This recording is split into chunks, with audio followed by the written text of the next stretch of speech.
Little design tip for you crafty people. I was printing this big model, which like you can see, it's a bit warped, especially on this side. Got a lot of squish.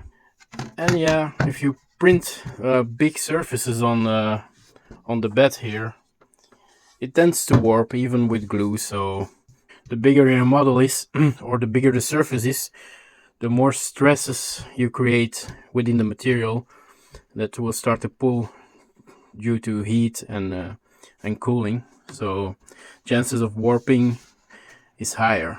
So the technique I use to mitigate that problem is break up the flat surface.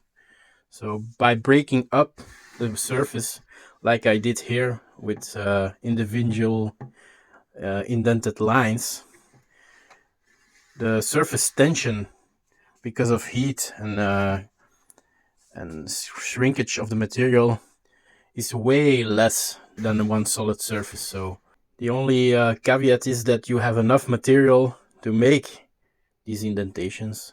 That's the trick I use to prevent warping of very big surfaces on very big models.